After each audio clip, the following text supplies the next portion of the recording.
వికారాబాద్ జిల్లా తాండూరు పట్టణంలో శనివారం సాయంత్రం జామా మస్జిద్లో తహ్రీక్ అల్ సున్నత్ జమాత్ అధ్యక్షులు యూసుఫ్ పటేల్ ఆధ్వర్యంలో మిలాదున్ నబీ జల్సా కార్యక్రమం వైభవంగా కొనసాగింది. ఈ కార్యక్రమానికి ముఖ్య అతిథులుగా హైదరాబాద్ నగరానికి చెందిన ప్రముఖ మత పెద్దలు హాజరయ్యారు. వీరిని కమిటీ సభ్యులు పూలమాలలతో వారిని ఘనంగా సత్కరించారు. ఈ జల్సా కార్యక్రమానికి వందలాది మంది ముస్లిం భక్తులు పాల్గొని ప్రముఖుల బోధనలు ప్రసంగాలను తిలకించారు. ఈ కార్యక్రమంలో తహ్రీక్ అల్ సున్నత్ జమాత్ సభ్యులతో పాటు ముస్లిం మత పెద్దలు భక్తులు పెద్ద ఎత్తున పాల్గొన్నారు.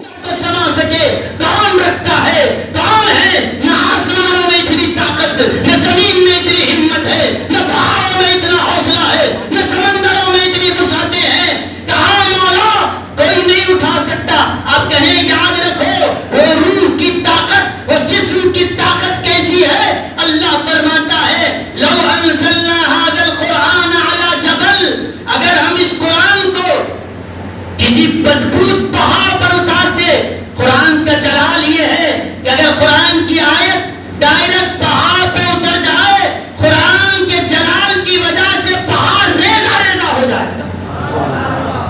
तो बड़े बड़े पहाड़ कुरान की एक आयत तो बर्दाश्त नहीं करते, लेकिन मुस्तफा का कल्ब है 6000 से ज्यादा आयतें उतर रही है, सबको समाया हुआ है.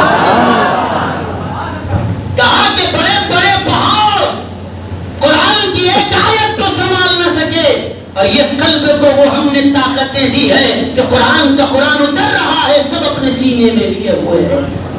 इनकी ताकतों न जमीन इसको उठा सकती है, न आसमान, न जमीन, न चांद, न सूरज, न कोई ऐसा हमने जिस्म बनाया है जो इसको उठा सके.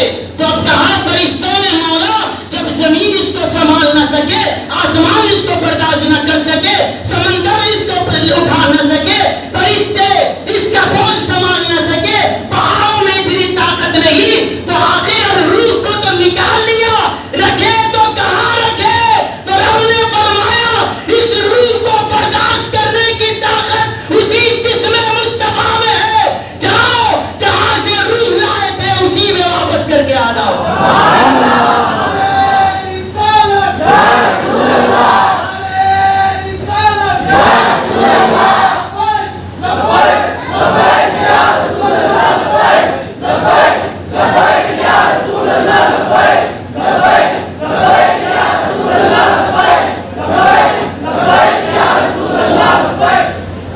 तो फरमाया गया कि कोई इसको संभाल नहीं सकता, किसी में ताकत नहीं है. हाँ, हमने ताकतें तो जिसमें मुस्तफा ही को अता की है.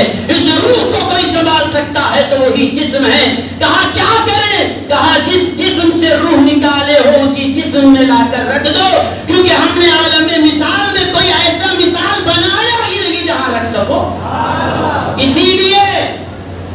इसीलिए याद रखो, शहीद जिंदा तो है लेकिन उसकी रूह उसके जिस्म में नहीं, आलम मिसाल के जिस्म में है. और नबी जिंदा है तो ऐसे हैं, उनकी रूह आलम मिसाल के जिस्म में नहीं, उसी जिस्म में है जहां पहले थी.